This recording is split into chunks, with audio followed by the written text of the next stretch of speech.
Es muy motivante tener una audiencia tan concurrida como la de ustedes, porque quiere decir que estos temas cada vez ganan más tracción, tanto en el sector público como en el sector privado, multilateral.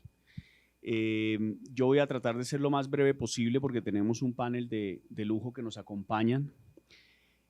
A mí me corresponde presentarles el panorama de la nación. Este es un mapa muy interesante.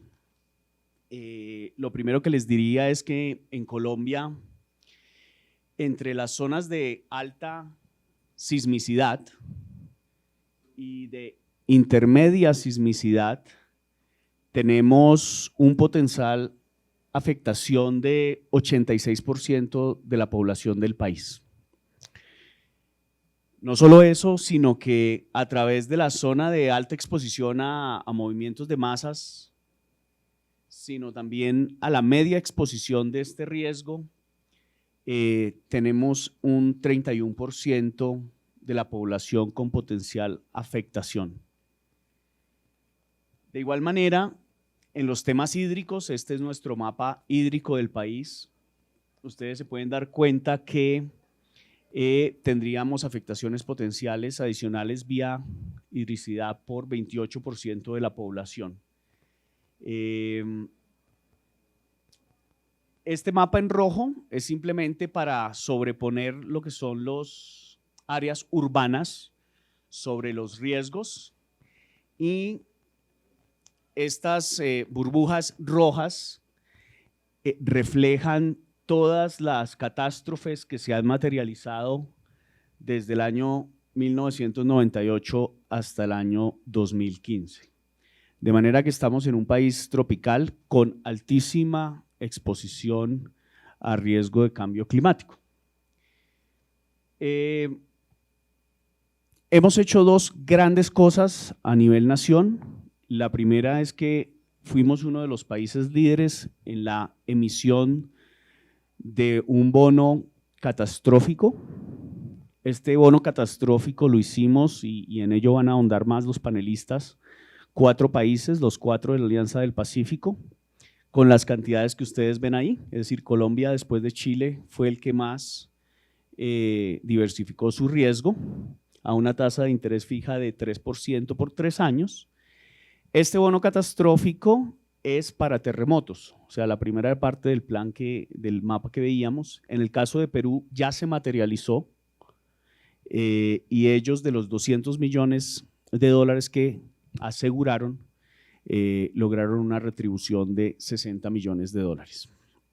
Y la otra cosa que hemos hecho son accesos a líneas contingentes de préstamo, las llamamos CAT-DDOs por las siglas en inglés. El primero fue en el 2009, el cual ya se utilizó totalmente durante la emergencia invernal de esos años, por 150 millones de dólares, y tenemos otro, prácticamente una renovación del anterior, por 250 millones de dólares más.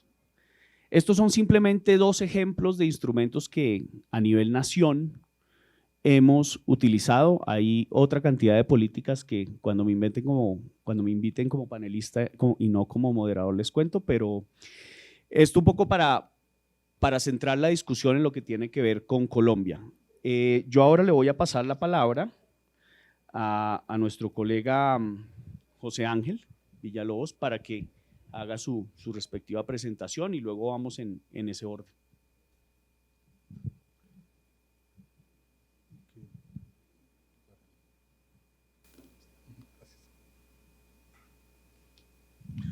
Buenas tardes, muchas gracias por la invitación a participar en esta sesión. La idea es responder un poquito con la práctica cuáles son análisis o políticas públicas necesarios para después empezar a pensar en compra de instrumentos financieros. Todos los instrumentos financieros, el que sea, tiene un costo financiero o de oportunidad. Tener un fondo de reserva para atender emergencias recurrentes tiene costo de oportunidad social que es necesario incurrir para poder tener acceso a liquidez pronta para eventos recurrentes.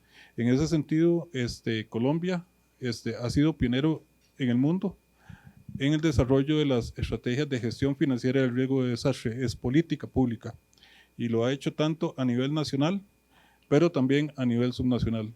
En ambas ocasiones, pues, ha sido el primer país en desarrollar estas estrategias, y más que estrategias son políticas públicas de cómo se ve el país o el territorio en el largo plazo, luego de hacer una serie de pasos.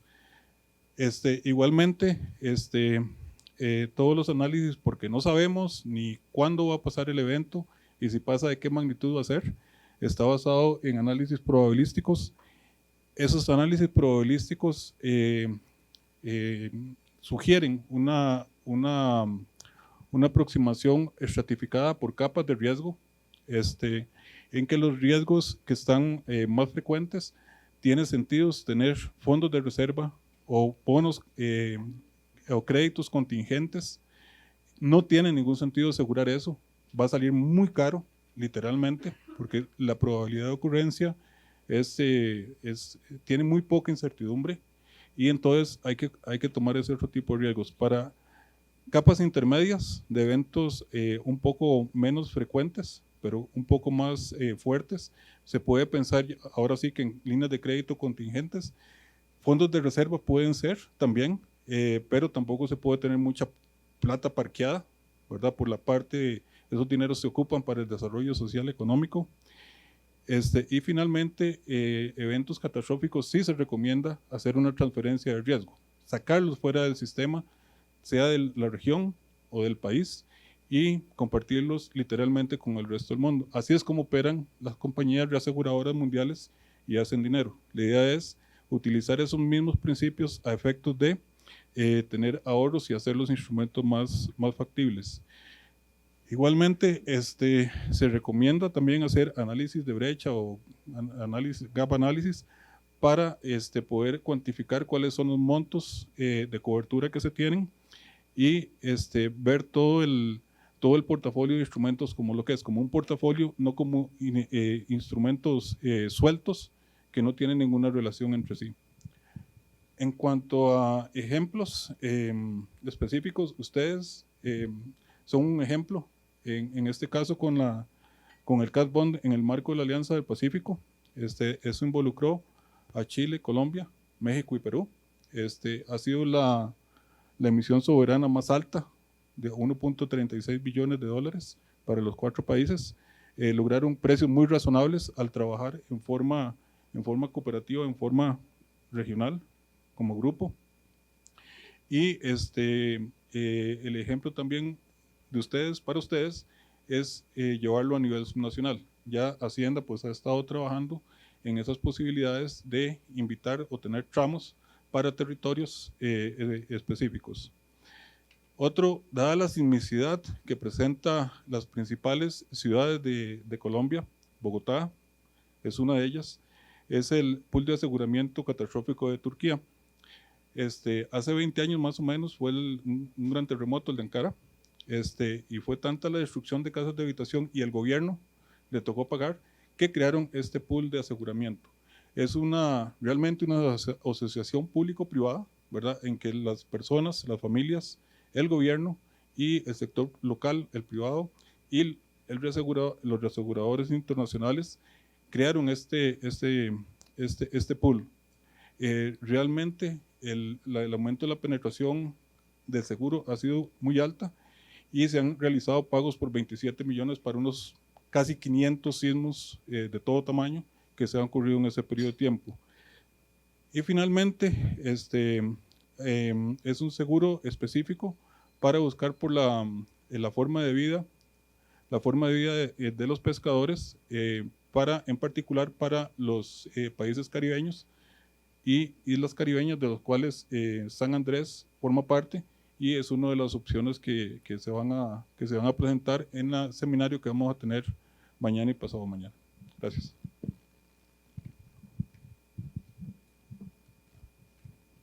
Muchas gracias. Sobre todo por respetar el tiempo, menos tiempo hablemos, más tiempo tenemos para preguntas del público. Así que paso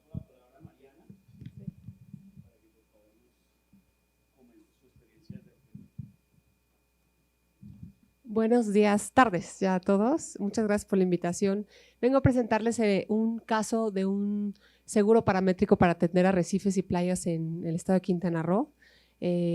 ¿Alguien de aquí no ha oído hablar de Cancún? Se imaginarán la economía tan grande que se genera en esa región del país, de la cual depende pues, mucho el desarrollo económico de la península de Yucatán en México. Recibe alrededor de 1 millón de visitantes anuales y todos pues, es turismo de sol y playa, ¿no? Entonces, esta foto se las quise traer porque es pues, una imagen vale más que 1000 palabras de cómo se ha recorrido la línea de costa. Esto es en Playa del Carmen, México, donde cada vez el agua se acerca más, bueno, se ha achicado, digamos, la playa, y esto tiene que ver por la forma en la que construyeron los hoteles en los 90s, demasiado cercano al agua, y por lo tanto las dunas costeras pues, no tienen manera de moverse, ¿no? Y a esta situación se agrega que los corales, que son una barrera justamente para proteger las costas y las playas ante eventos meteorológicos extremos, está muy vulnerable, ¿no? Están afectados actualmente por enfermedades, contaminación, blanqueamiento de coral, actividades recreativas, que es una zona de alto impacto turístico, y obviamente huracanes. Y hace aproximadamente 2 años, el gobierno de Quintana Roo, junto con TNC y con Swiss Re, empezó a hacer un diagnóstico y un análisis de lo que se requeriría para diseñar un seguro paramétrico para arrecifes, para la restauración de arrecifes y playas. Como parte técnica, digamos, la base de esta investigación, concluyeron que los corales reducen en más de 90% la fuerza de las olas que llegan por huracanes mayores a 100 nudos, cuando los vientos son mayores a 100 nudos. Esto como base de la hipótesis de que si conservamos los corales y los restauramos, la costa y obviamente la industria hotelera pues va a poder ser más resiliente a los impactos de huracanes.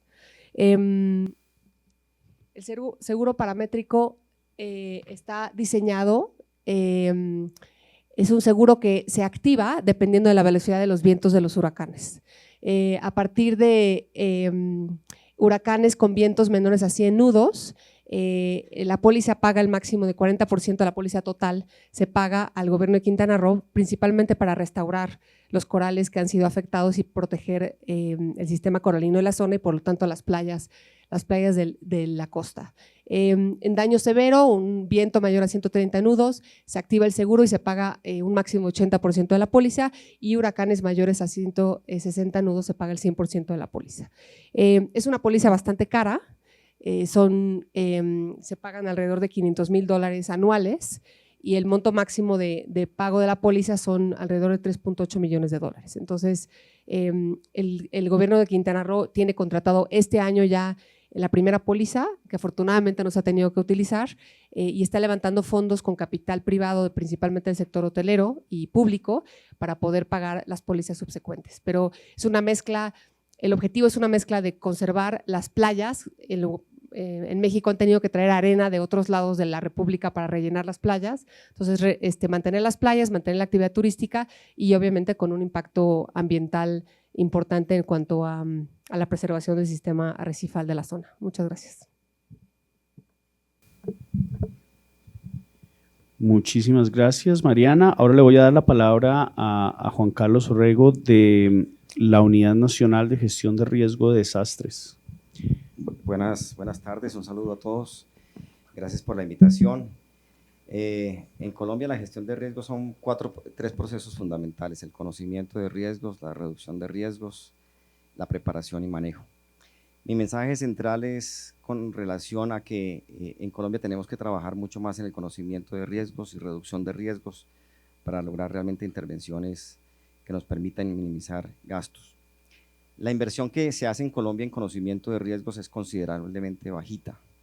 La información que tiene Planeación Nacional a través de los trabajos que ha hecho la doctora Carolina Díaz y Diana Suárez y su equipo, nos dice que en Colombia estamos invirtiendo del orden del 2% tan solo a procesos de conocimiento de riesgos. Es decir, esperar hacer en Colombia gestión de riesgos adecuada y esperar que ocurran los desastres para pegar millonadas es un mal negocio. Entonces nuestro mensaje central es: caramba, debemos fortalecer mucho más la inversión del sector privado y el sector público en conocimiento de riesgos. Para dar una idea de por qué el conocimiento de riesgos debe ser también una tarea del sector privado, debo decir que, por ejemplo, estudios realizados en el SECOP sobre el proceso de contratación pública en Colombia de 17.000 contratos de infraestructura vial en el año 2017 arrojó que tan solo el 6% de 17.000 contratos de obra pública tenían conocimiento de riesgos. Entonces, el primer mensaje es: en Colombia nos hace falta considerablemente invertir mucho más en el conocimiento de riesgos. Hay una serie de responsabilidades compartidas y aquí la tarea es que sector privado y sector público asuman esa tarea, y en particular el sector público no pueden seguir recargando en el nivel nacional la inversión en la gestión de riesgos y la adaptación al cambio climático. La información que tenemos nosotros es que el esfuerzo que hacen municipios en la gestión de riesgos, salvo valiosas excepciones, es precario. El Marco Nacional de Política Pública señala que los municipios son por definición los primeros responsables de la inversión pública en gestión de riesgos de desastres. Y lo que nos estamos encontrando es con cifras todavía, digamos, de las que maneja el Banco Mundial, de un estudio que se hizo en el 2011, nos señala que solamente 4 ciudades en Colombia invierten montos medianamente decorosos en la gestión de riesgos y la adaptación al cambio climático.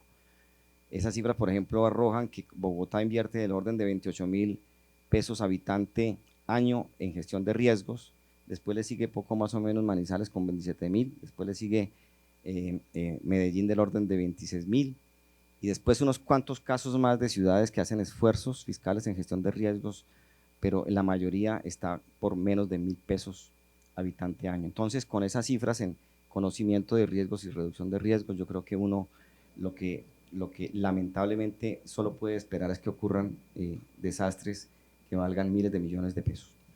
Yo he tenido la fortuna de estar por muchos países de América Latina con estos temas, y a mí me asombra lo que podría llamarse la inflación de la gestión de riesgos, o la inflación de la inversión en gestión de riesgos de desastres y en desastres. Hace una buena cantidad de años, ya no voy a decir cuántos, pero cuando yo comencé el tema, hace más de 20 años por lo menos, recuerdo que las solicitudes que hacían a la Presidencia de la República en ese entonces por desastres no pasaban de 50 millones, 100 millones de pesos por desastres medianos. Hoy día las solicitudes que se hacen de recursos nacionales están en el orden, en promedio, de 3.000, 5.000 millones de pesos para atender eventos desastrosos de envergadura mediana. Entonces se ha aumentado lo que uno podría llamar la inflación del gasto público en procesos de desastre. Como les comentaba, en América Latina, si uno mira, por ejemplo, el recorrido de los últimos 5 años de desastres en América Latina, pues se está encontrando que los eventos no se están bajando del orden de los 900, de los 1.000 millones de dólares en procesos de recuperación post-desastre. Y lo que uno encuentra es que hay procesos tremendamente desfinanciados. En mi próxima intervención les voy a hablar un poco sobre la lámina que se refiere más al desafío que tenemos de procesos de recuperación totalmente desfinanciados.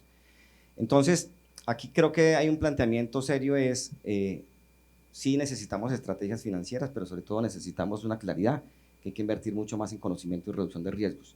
Segundo, tenemos que repartir mejor las cargas y repartir mejor, digamos, lo que uno podría llamar los derechos de propiedad del riesgo, porque en la medida en que el Estado central aparezca como asegurador primario, pues estamos no solamente incurriendo en un riesgo fiscal pavoroso, sino que adicionalmente estamos matándole los incentivos a que la gente trabaje en la gestión de riesgos cuando piensan que el nivel nacional es un gran cajero electrónico que despacha cheques de 1.000 millones de pesos.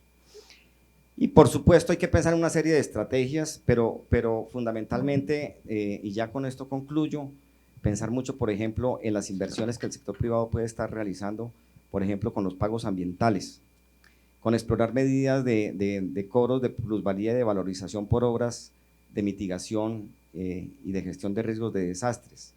El tema mismo de impuestos, de obras de adaptación y gestión de riesgos por impuestos, y es decir, un catálogo de estrategias financieras que yo creo que nos falta mucho más trabajarlas en Colombia, y mi invitación al Ministerio de Hacienda y Planeación Nacional es que junto con la unidad y demás actores trabajemos explorando alternativas que ahora en el escenario internacional por lo menos yo no veo, además del buen aporte que se hace con las operaciones de crédito de préstamos contingentes de las instituciones financieras internacionales. Muchas gracias. Bueno, muchas gracias, don Joaquín. Si quieren aplaudir, no hay problema.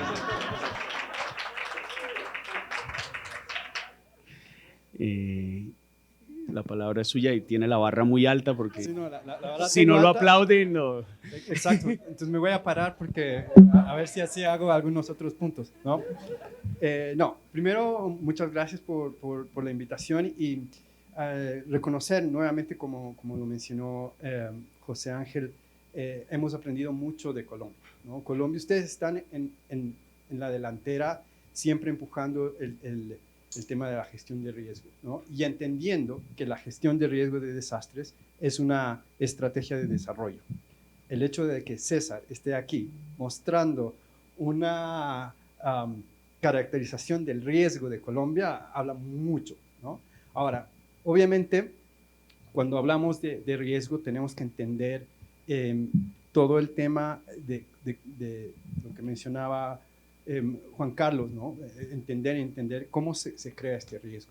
Y hemos visto, ¿no? que hay dos cosas muy interesantes cuando hablamos de la gestión financiera de riesgo y todos los instrumentos financieros, ¿no? Tenemos que conocer cuál es esa exposición y ese riesgo.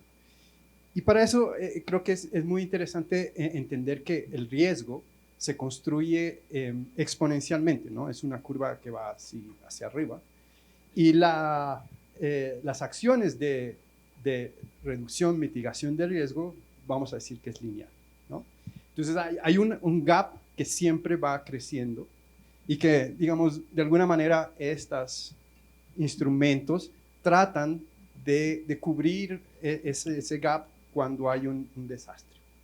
Pero en realidad la gestión financiera de riesgos, como mencionaba Juan Carlos, entra en una estrategia mayor que es la gestión de riesgos de desastres, una gestión integral, ¿no?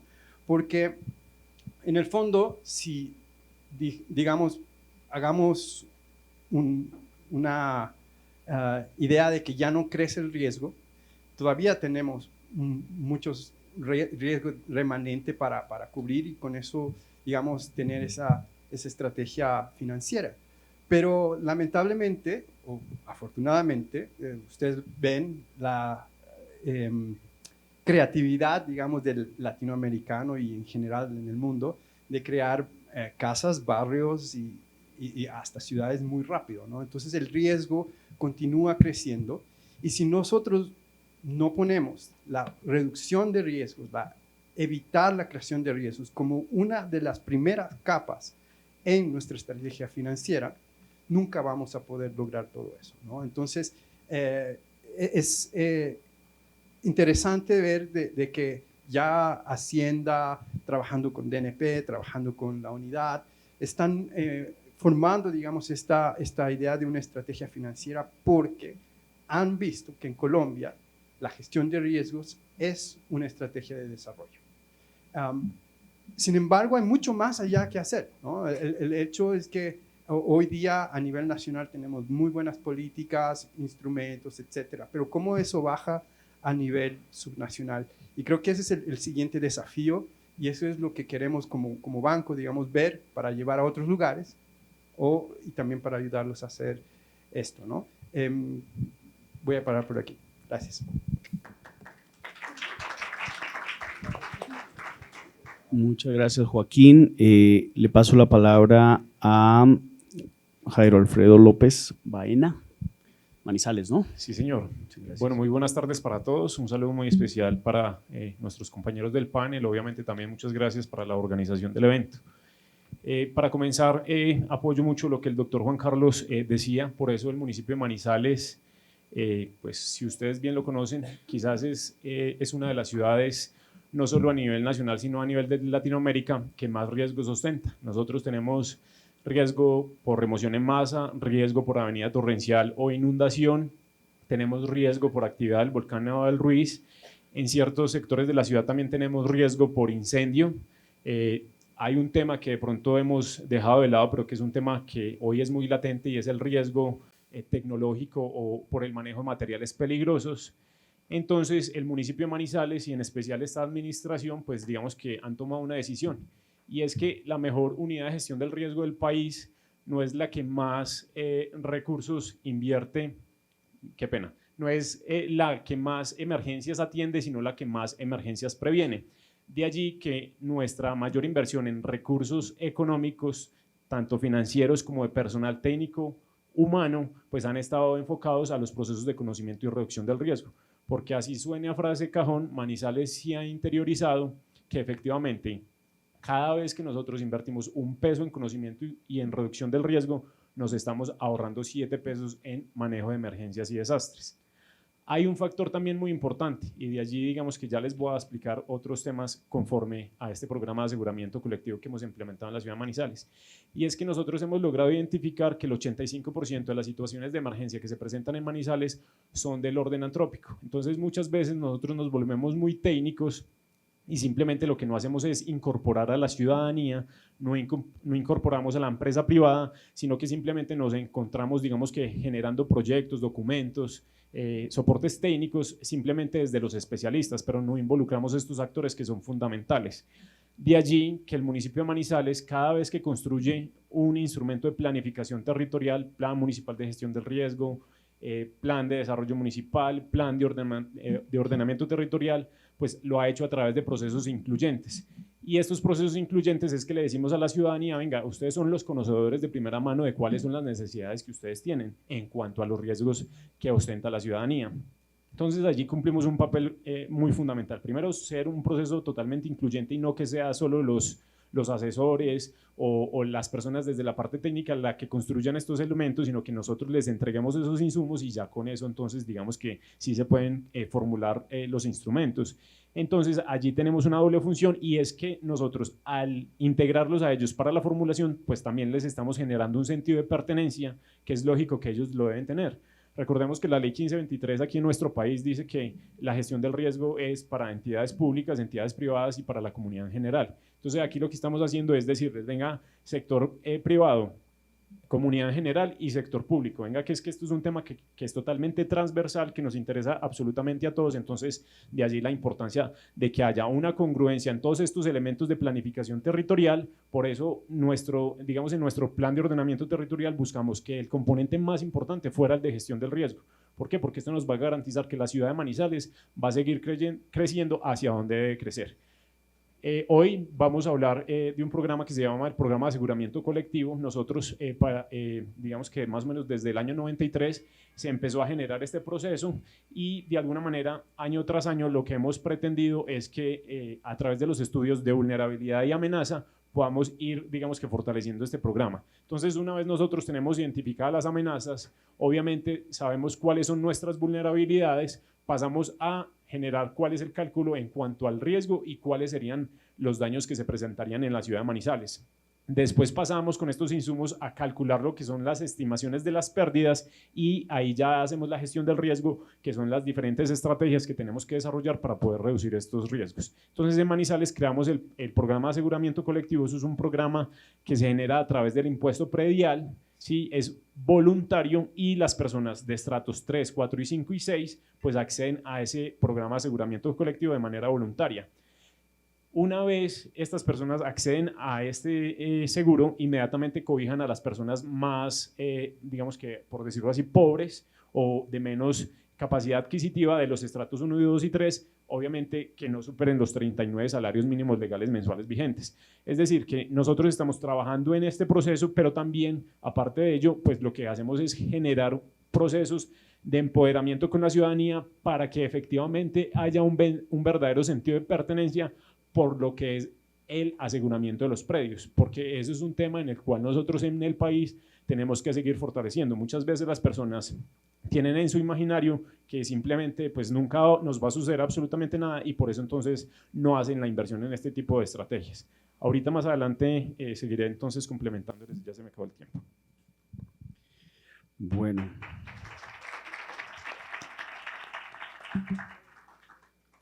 Muchísimas gracias por la información y por respetar el tiempo.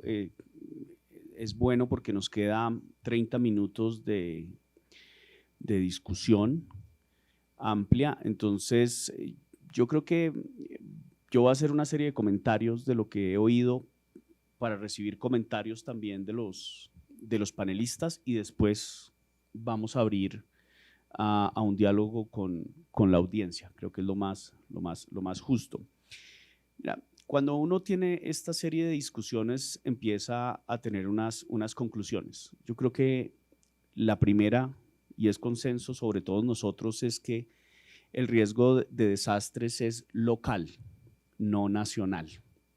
Nosotros podemos hacer lo que quisiéramos desde Hacienda y desde la Unidad Nacional de Gestión del Riesgo, pero lo que va a hacer la diferencia es casualmente los Manizales, los Mocoas, los Tolimas, que se vayan preparando para esta serie de cosas. Entonces, eso es una primera conclusión que yo dejo ahí, pero que me gustaría que mis colegas en la mesa comentaran.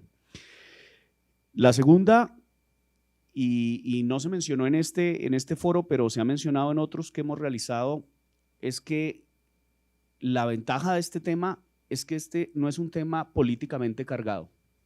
Es decir, en todas las encuestas que nosotros hemos hecho en el país, en Colombia, no hemos encontrado oposición política en partidos, en asambleas departamentales, ni en consejos, ni siquiera a nivel de Congreso Nacional sobre este tema. Entonces, sí es un gran riesgo, pero es una gran oportunidad, porque ningún alcalde, ningún gobernador se ha quejado de falta de apoyo político o de bloqueo en esas instancias.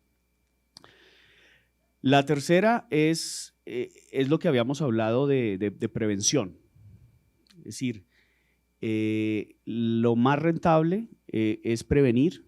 Se menciona una cifra que es la primera vez que yo he escuchado, es decir, si invertimos solamente, Colombia tiene dos cosas trágicas, invierte solamente menos de 1% en innovación y tecnología, invertimos escasamente 2% en gestión de desastres. Entonces, eso es importante, pero no solo eso, también en esquemas como fondos de contingencias, como impuestos, como provisiones, que nos puedan ayudar a futuras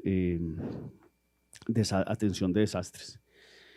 Y finalmente, yo creo que hay un tema más técnico, pero es cómo utilizamos los mercados de capitales para prevenir y para atender estos temas. Entonces, acá se presentaron unas propuestas. Ahí el mercado de bonos es un mercado cada vez más líquido, cada vez más desarrollado. Se presentaron otras en el mercado de seguros y reaseguros, que también es importante, líneas contingentes. Entonces, yo simplemente dejaría esos comentarios sobre la mesa. Nuevamente, el tema de la localidad, el tema político, el tema de la prevención y el tema de los mercados de capitales, por si alguno de ustedes tiene algún comentario sobre ellos. De lo contrario, les daríamos la palabra a la audiencia para que haga sus preguntas. Sí, don Juan Carlos. Doctor César, usted me permite, es que yo pensé que iba a haber el segundo ciclo y quería de la lámina que yo había preparado con mi equipo, quisiera comentar, también reaccionar a lo que usted menciona. ¿Es posible? Bueno, yo primero me comparto plenamente la visión del doctor Joaquín. Valoramos tremendamente la participación de Hacienda. En el caso nuestro nos debemos sentir orgullosos porque Hacienda realmente siempre ha estado muy interesado, lo comprende, comprende el significado social y político de este tema, y es una valoración. Yo lo que quería mostrarles aquí que hemos trabajado es que, mire, una de las cosas que tenemos nosotros que superar en Colombia son los procesos de atención, procesos de desastre que no tienen proceso de recuperación post-desastre.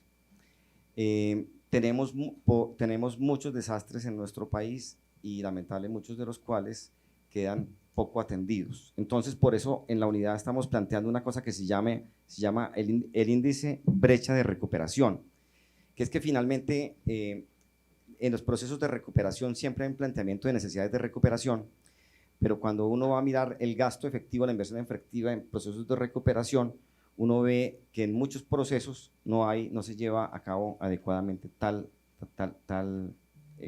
necesidad social. Y esto pasa como con los temas de la salud. Cuando alguien se enferma y no hay un proceso de recuperación debidamente atendido, la probabilidad de que ese enfermo recaiga y cada vez tenga mayores costos de atención son muy altos. Entonces, nuestra política pública, y en eso lo vamos a fortalecer mucho con Planeación Nacional, con el trabajo de la doctora Doris y su equipo, es Tenemos que tener unas políticas de recuperación post-desastre que incluya el elemento financiero, en los términos también que el doctor Arias ha señalado.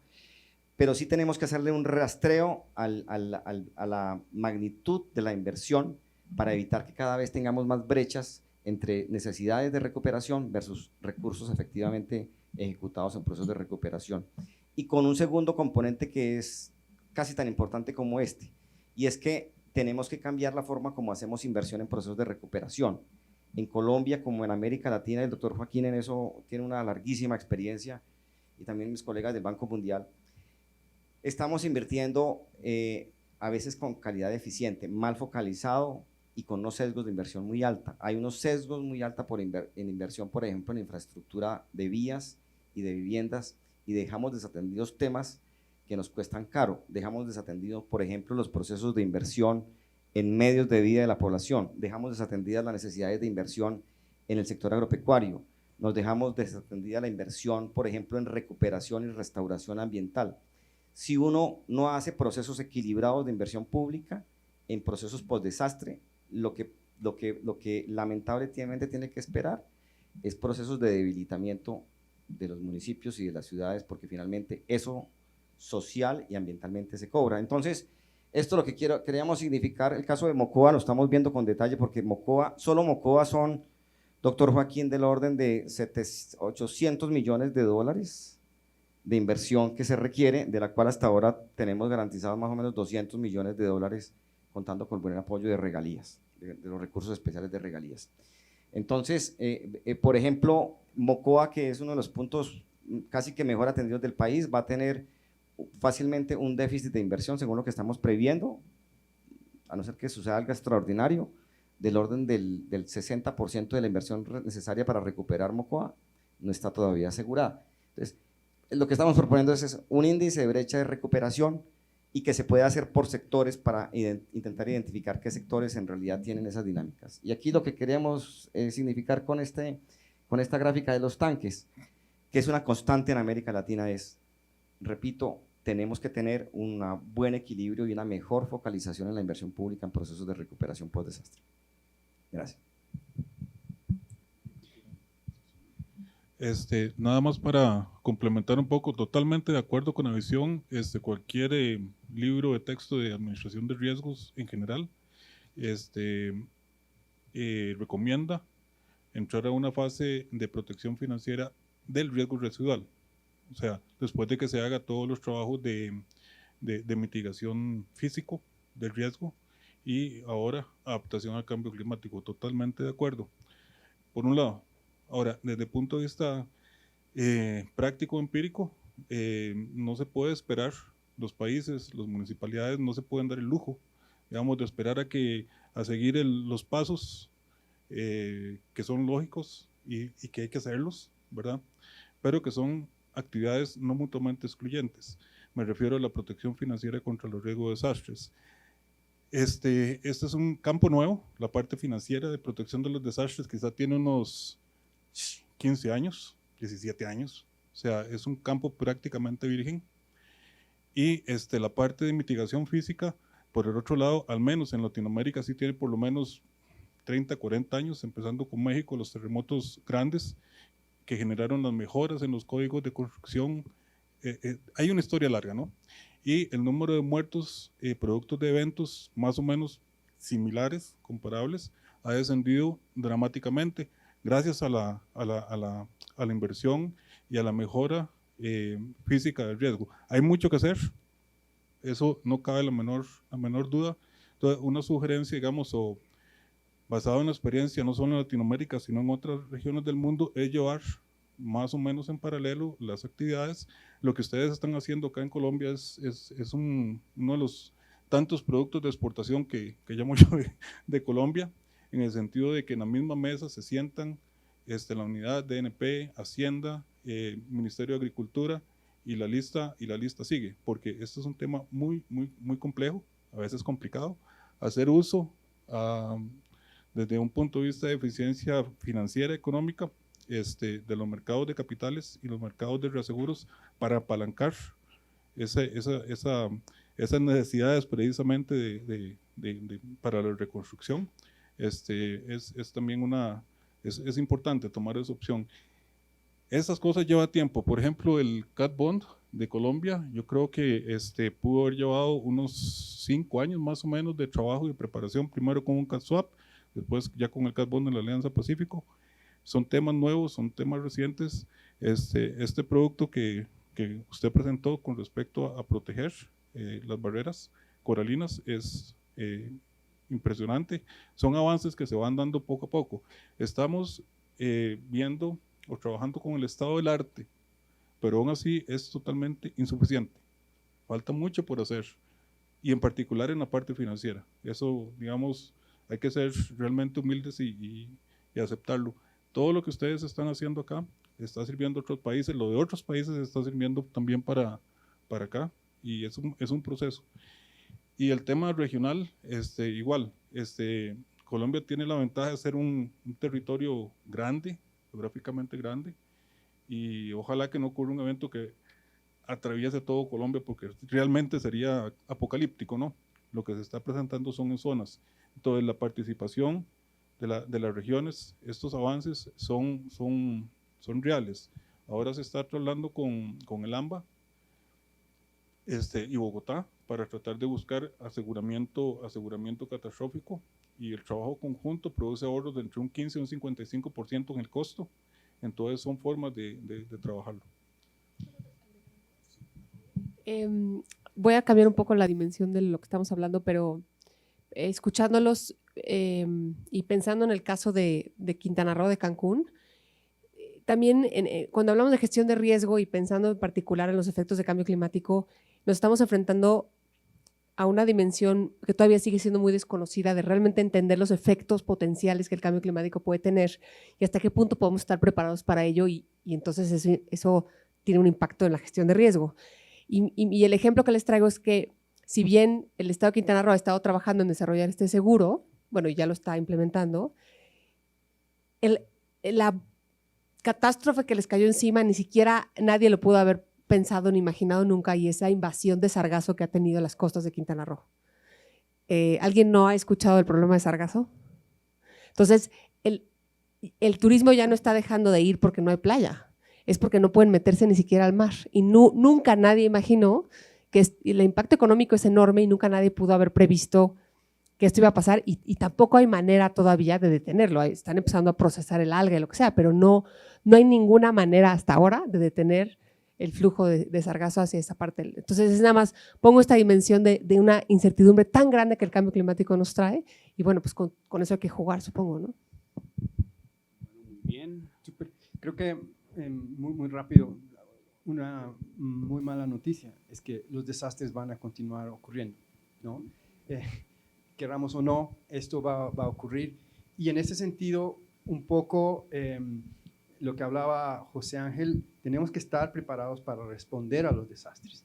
Y aquí un poco creo que Colombia sigue avanzando en esto, y está preparado a responder a los desastres, no solamente desde el punto de vista de la emergencia, de la defensa civil, de los bomberos, pero sino desde el punto de vista financiero.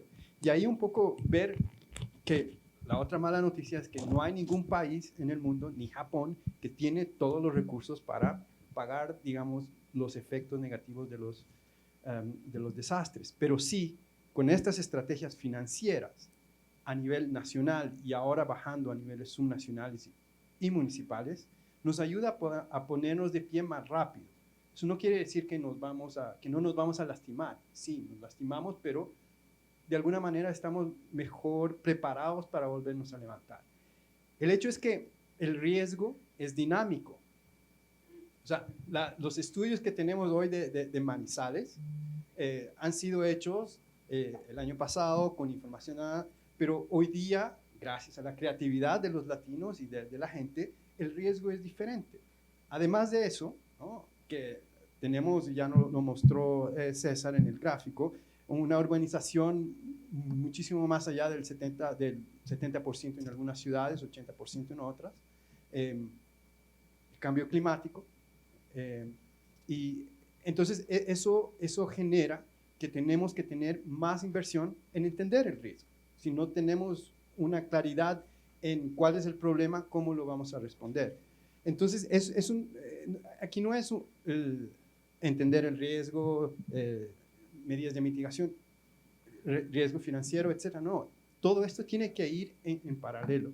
Y principalmente lo que yo veo o lo que he visto, especialmente aquí en Colombia, uno de los mayores motivadores o que promueven la gestión de riesgo son los ministerios de Hacienda y de Finanzas. Acá muy bien lo ven. ¿Por qué? Porque ellos entienden que la cuenta al final, digamos, la pagan ellos, o la pagan más o la pagan menos, ¿no? Y creo que cuando vemos todo el tema que no lo hemos hablado técnicamente, pero los riesgos o los desastres son un pasivo contingente no explícito en el área financiera, vemos que hay dos partes, ¿no? Una parte fiscal y una parte física. Y la parte fiscal principalmente se genera de todo el riesgo físico que tenemos. Entonces, una motivación, y lo vemos acá en Colombia, es tratar de reducir o evitar que esta línea exponencial del riesgo siga siendo exponencial y tratar de bajar la brecha, porque si no, nunca vamos a poder cubrir ni con todos los instrumentos financieros que tengamos o los nuevos que podemos crear esa brecha. Bueno, yo les prometí que también la audiencia está que se pregunta, entonces si quieres tratemos de responder un par de preguntas. Por favor, identifíquense y dirijan su pregunta al panelista correspondiente. Nos quedan 12 minutos, o sea que fácilmente podríamos hacer unas 5 preguntas y luego tal vez una última oportunidad para que los panelistas lo digan. Ok, muy buenas tardes. Mi nombre es Juan Carlos Torres, soy consultor de resiliencia, enfocado en resiliencia empresarial más de 20 años. He hecho los planes de resiliencia, por ejemplo, en la mitad del sistema eléctrico de Colombia. Y les quisiera proponer un ejercicio rápidamente. Piensen que este hotel, sus empresas, la ciudad de Bogotá o este país son un carro. El carro se va a estrellar en 4.000 días. Cuando la meta de emisiones de gases de efecto invernadero no se cumpla y el riesgo se haga más expuesto, multievento, más severo, etc. El sector financiero dijo hace unos 5 años que si la meta de cambio climático no se podía cumplir, no iba a poder pagar coberturas de seguros de eventos derivados de cambio climático. Entonces, imagínense ustedes que esa es la situación y que el carro, que podría ser el carro de ustedes, no va a tener seguro en 2.000 días, en 4.000 días, y que el carro se va a estrellar. ¿Qué es resiliencia para autores como Hullin, teórico de los sistemas complejos canadienses? Más que adaptarse al riesgo es transformarlo y en términos de empresas hacer innovación, y a eso lo llamo respetuosamente. Entonces, ¿qué les haría? ¿No les haría más sentido instrumentar una optimización financiera del riesgo cuando ya nos han dicho que incluso los seguros paramétricos, los bonos de catástrofes son insuficientes para lo que se viene y que los seguros no son una panacea y que el Planeta, GIZ, Lloyds están implementando bonos de resiliencia? Pero ¿para qué son esos bonos de resiliencia? Mucho cuidado con esto. Son para liberar Juan recursos. Carlos, ¿cuál es la pregunta? Si ¿Y a quién? El Banco Mundial, la Unidad Nacional de Gestión de Riesgo o este país está seriamente pensando en bonos de resiliencia a través de optimización financiera de riesgo que libere recursos para construir infraestructura Perfecto. resiliente y no esperar Gracias. que haya más muertes en 4.000 días. Gracias. ¿Alguien más? Otra pregunta acá.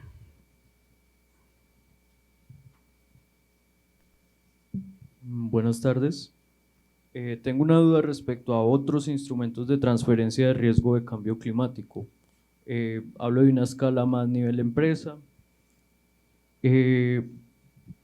Puntualmente sobre los derivados climáticos, las opciones climáticas, los futuros, los swaps. ¿Cómo es el panorama para Colombia en este tema?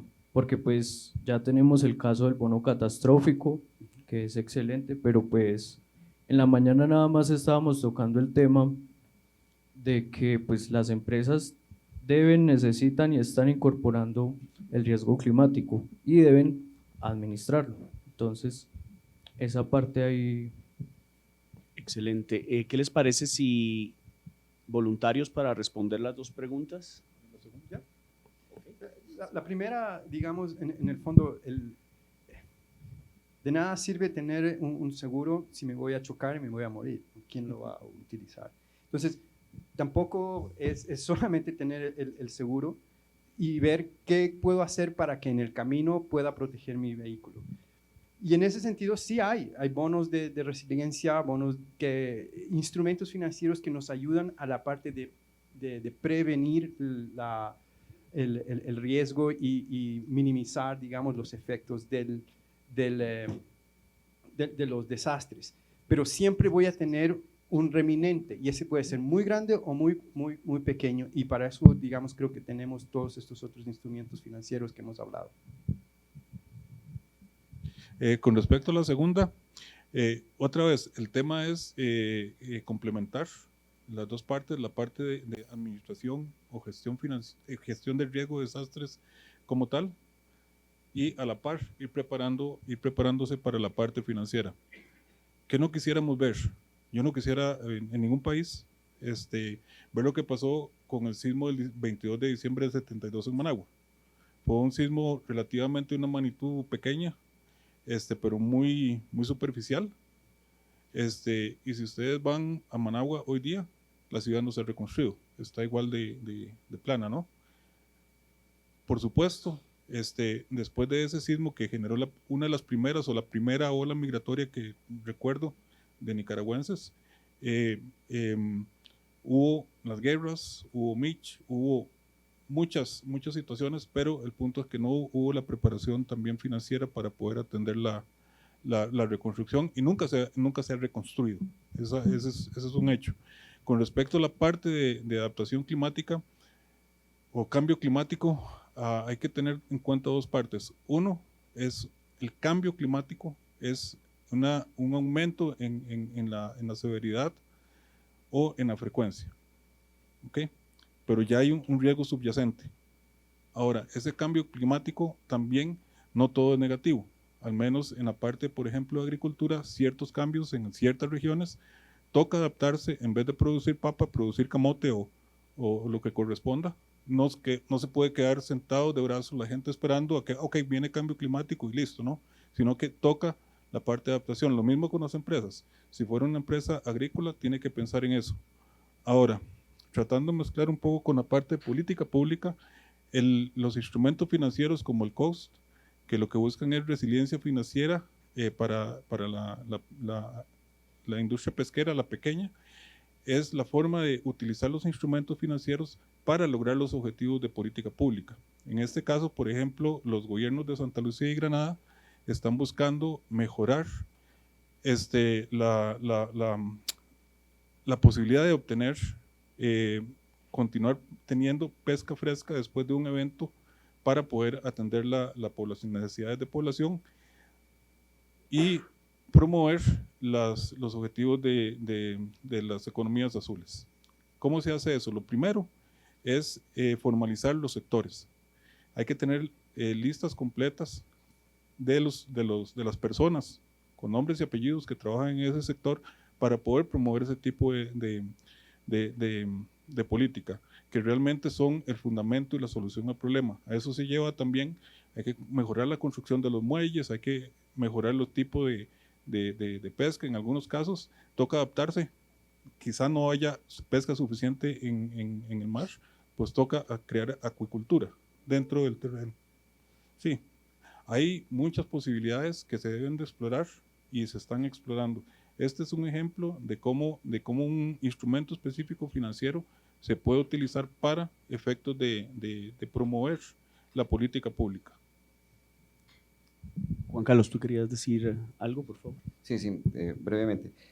Yo creo que nos hace mucho un gran favor Hacienda y Planeación Nacional si también nos ayudan a las entidades nacionales y las subnacionales a orientar mucho más los recursos hacia conocimiento de riesgos. Eso es un pedido, ¿verdad, doctor César? Que nosotros, esto necesita voltaje político, cambiar esa cultura de la inversión en la respuesta y orientarlas a conocimiento de riesgo, necesita voltaje político y en la unidad sí pedimos que Hacienda nos ayude con ese viraje en la matriz de distribución de recursos, eso es importante. Segundo tema, yo te lo había mencionado, Joaquín, y ciertamente es, para poder desarrollar el mercado asegurador en Colombia y en general para hacer los diseños de aseguramiento y transferencia de riesgo, necesitamos un nivel de conocimiento mucho mayor.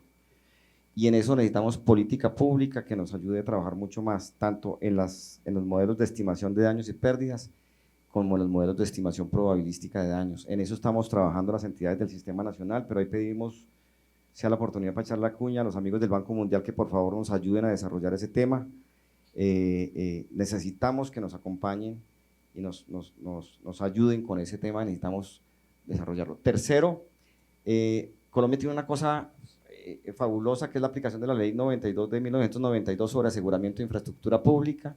Eso es una herramienta que no lo alcanzamos a comentar, pero es una obligación de todo administrador público asegurar edificios, y eso nos ha ayudado a financiar mucho de las pérdidas en diferentes departamentos frente a diferentes eventos. Cuarto, estamos haciendo un trabajo dentro de la estrategia financiera que tenemos en la Unidad Nacional con la Superintendencia Financiera, porque a partir de una norma que ahora se me escapa el número, Carolina lo lleva, todos los aseguradores privados, todos los aseguradores están pasando su información de estimación probabilística de daños a la Superintendencia Financiera, lo cual nos va a permitir que en el curso de 2 años el volumen de información sobre eventos críticos en Colombia nos va a permitir replantear mucho el tema del reaseguro, que es el gran cuello de botella en Colombia, que tiene unos costos muy altos por ausencia de información. Pero teniendo esta información vamos a poder ayudarle a un mercado asegurador mucho más fluido. Y por último, decir, digamos, la determinación que tenemos en la Unidad Nacional de Gestión de Riesgos, de hacer un trabajo muy fuerte de apoyo a los entes territoriales que ahora comienzan el 1 de enero, a que este componente de fortalecimiento financiero de los departamentos se dé y les mostremos el abanico de alternativas que tienen los niveles territoriales para trabajar eso. Y lo último, ahorita es lo último, es al sector privado considerar el decreto 2157 del 2017. Ese es un decreto muy importante que le toca cumplir al sector privado, que está referido básicamente a la necesidad de tener buenos análisis de riesgos en los proyectos de inversión. Y segundo, tener buenos planes de gestión de riesgos al sector privado, y eso incluye también el tema de la resiliencia. Yo comparto plenamente con el doctor José Ángel que lo que necesitamos en Colombia es una combinación de políticas públicas acertada. Muchas gracias. Muy brevemente para la primera pregunta, tenemos cosas y son insuficientes en el mercado de capital en la regulación colombiana, y voy a hablar solamente del tema de infraestructura porque no nos queda mucho tiempo. Una de las cosas que ha funcionado muy bien en Colombia es el fondo de contingencias.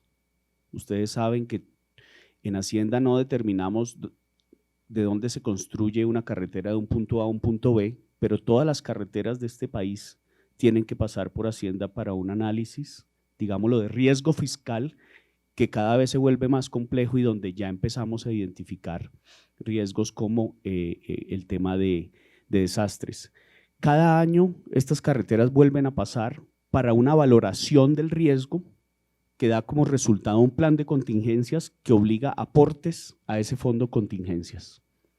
Esa operatividad del fondo de contingencias este año, y solo para darles un ejemplo, nos sirvió para atender la emergencia de la vía al llano. La vía al llano es una vía muy compleja en la cual, por ejemplo, había 1 o 2 túneles donde el riesgo geológico pasó de una valoración X a una valoración 0, dado que estos túneles ya llevan pues prácticamente 2 años sin ningún tipo de problema. Y el permitir que esa valoración pase a 0 bajo nuestra legislación nacional no hace que se elimine el sistema de provisiones, sino que esa provisión pase de donde están los riesgos ceros a donde están los riesgos inminentes más altos. Y eso fue lo que nos permitió, digamos, en tiempo récord, poder hacer esa transferencia de riesgo de geológico en un punto al kilómetro 58, y con eso se atendieron 100.000 millones de pesos para la vía del llano, que a propósito, digamos, ha sido mitigado en un tiempo que consideramos bastante prudencial. Finalmente, el Estado sí está pensando en bonos sostenibles y resilientes. Hemos hecho pública nuestra intención de abrir dentro de una de las alternativas de crédito público los bonos ESG, por sus siglas en inglés, de medio ambiente, de sostenibilidad, de gobernanza. Nuevamente, infraestructura es un ejemplo porque los mismos inversionistas internacionales están interesados en invertir en infraestructura, pero en infraestructura resiliente, ¿ok? Es decir, una forma de verlo es cómo mitigo lo que pasó en la Vía al Llano, otra es cómo yo, a través del presupuesto nacional y de las operaciones de crédito público, financio más contratos de concesión que involucren principios de sostenibilidad y resiliencia. Creo que nos quedaron una o dos preguntas en el tintero. Una última, y porque ya vamos a cumplir el tiempo, por favor. Buenas tardes, mi nombre es Juan Camilo Barreneche, soy consultor ambiental. Le quería hacer una pregunta muy directa a Juan Carlos, a partir de toda su experiencia en el tema de gestión integral de desastres. Bueno, yo hace muchos años era coordinador ambiental de un municipio, también era el coordinador técnico del CLOPAD, ya imaginarás cuántos años. Digamos que ¿cuál sería tu propuesta de instrumento financiero hoy por hoy para los municipios? Porque realmente el municipio es la primera barrera de atención, de prevención, de todo, es el primer responsable. Pero digamos que ¿cuál sería el instrumento financiero hoy por hoy? Me gustó mucho el ejemplo de Manizales, fue muy interesante, me parece que para lo que somos nosotros culturalmente es necesario que sea un instrumento mandatorio y no voluntario. Ese funciona muy bien, pero me parece que tiene que ser mandatorio porque es que lo que ha pasado, la pérdida de vidas, desde que empezamos los POTs, desde mucho antes conocíamos las zonas de alto riesgo en el país, igual las catástrofes, lo de Mocoa, de alguna manera sabía que podía pasar, lo de Antioquia, que se me olvida en este momento el municipio de Salgar. Entonces, digamos que aplazar las intervenciones o contar con los recursos para las intervenciones, digamos que podría sonar como, o sea, tener una responsabilidad enorme en eso, y hablamos desde zonas ubicadas en zonas de inundación o que pueden ser afectadas por avenidas torrenciales, etcétera, etcétera, etcétera. Entonces, yo creo que llevamos muchos años hablando del tema, obviamente calcular ese número es difícil, es mucho dinero, pero igual hay muchas vías en juego en ese sentido. Entonces, por eso te quería preguntar puntualmente por un instrumento que pudiera ser rápido para tener esos recursos para la prevención, resentamiento. Sí, gracias por la pregunta. Mira, yo creo que el ejemplo de Manizales, que lamentablemente nuestro colega no alcanzó a ilustrarlo, yo creo que el tema de pensar en pólizas colectivas en la modalidad que se presentó en Manizales es una alternativa que me parece que es adecuada, es conveniente, es desarrollable. Eso tiene unas limitaciones, digamos, unas consideraciones. Las estrategias financieras yo creo que dependen mucho también del tipo de municipios, porque es que uno encuentra aquí en municipios que pueden manejar unos recursos y unas posibilidades bien diferentes a los municipios de categoría 5 y 6, entonces también todo se ajusta fundamentalmente.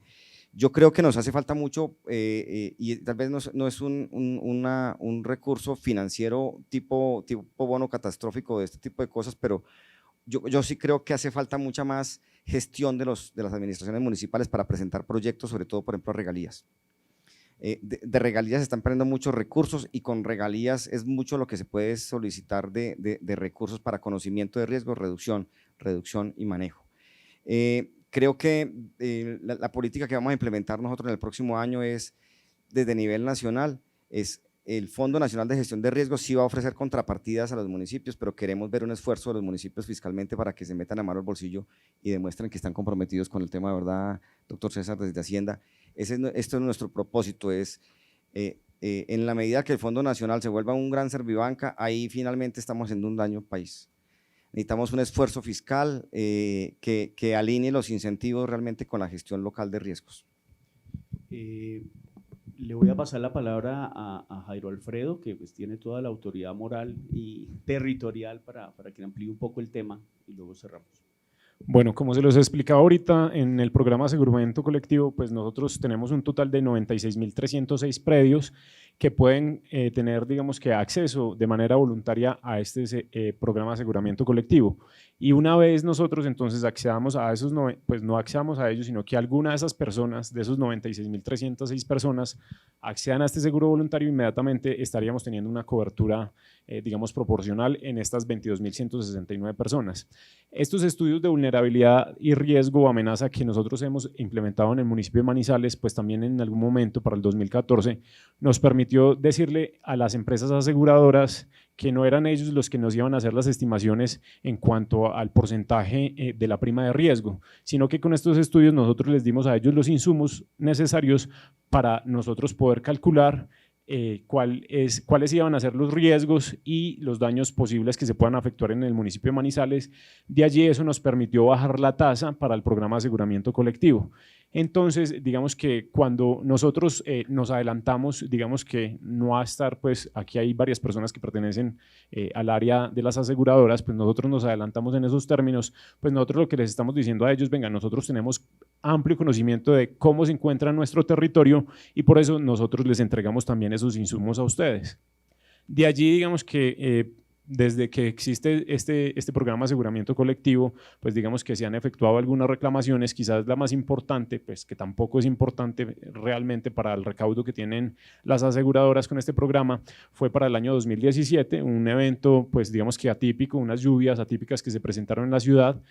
Tuvimos unas lluvias en 3 horas de 156 milímetros, allí obviamente se presentaron 320 procesos de remoción en masa y digamos que las personas que tenían el programa de aseguramiento colectivo más las personas que tenían la cobertura, pues hubo una reclamación cercana a los 800 millones de pesos. Inferior obviamente siempre al recaudo que han hecho las aseguradoras en cuanto a este tema. Entonces, de ahí la importancia que yo les decía a ustedes al principio.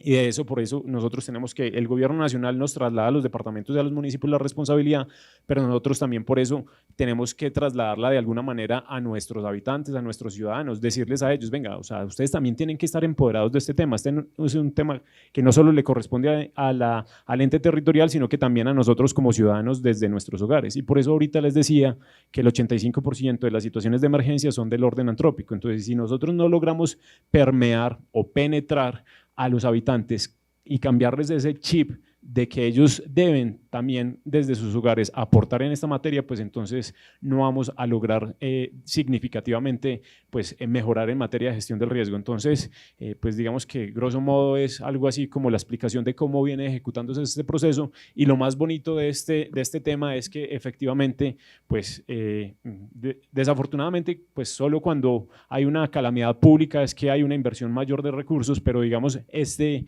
seguro también opera por remoción en masa, deslizamiento, inundación y hay un atractivo muy importante y es que el centro histórico de Manizales pues son casas bastante antiguas, entonces el hecho es que digamos pues ahí es como una trampita que se le hace ahí a las aseguradoras y es que no necesariamente tiene que ir a hacer la aseguradora una visita del predio para mirar su estado, sino que inmediatamente a la persona a pagar la factura del predial con el seguro, pues inmediatamente ese predio queda asegurado. Obviamente nosotros hemos procurado otras actividades adicionales y es para todo lo que tiene que ver con el mantenimiento preventivo y correctivo de estos bienes a fin de que por periodos de vetustes pues vayan a tener dificultades. Entonces, pues por un lado pues está el tema de las aseguradoras, pero nosotros también como administración hemos trabajado para reducir ostensiblemente el riesgo de estas viviendas. Muchas gracias, Jairo. Yo pienso que es importante, el tema de información no solo es deseable para conocer el riesgo, sino que entre mejor información, como lo decía Jairo, menor es el precio. Es decir, en riesgo lo peor que te puede pasar es tener una zona no valorable muy grande, porque eso te aumenta inmediatamente la prima. Entonces, la inversión en información no es solo deseable para los hacedores de política pública como nosotros para saber a qué nos estamos enfrentando, sino también para que ese mecanismo de pricing, tanto en el mercado local como en el mercado internacional, funcione mejor.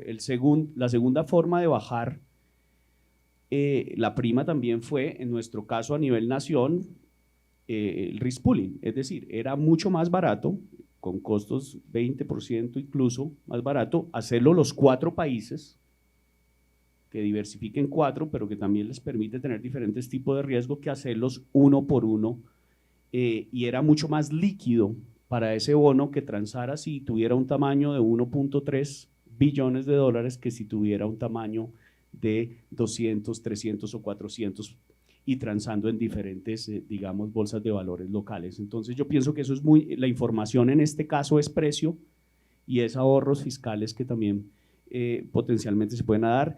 Yo no quiero dar la idea de que la nación lo quiere hacer todo, para nada. Lo que pasa es que como nación nos es importante liderar este proceso. Yo coincido con Juan Carlos en que las regalías es una gran oportunidad, la política tributaria local es una gran oportunidad. O sea, uno se puede imaginar a todos los gobernadores de la cuenca del Magdalena teniendo una cobertura y pensando estratégicamente este tema, y así sucesivamente en el eje cafetero y en otras regiones. Entonces, yo creo que ahora sí les pido un fuerte aplauso, no para uno, para dos, sino para todos en el panel.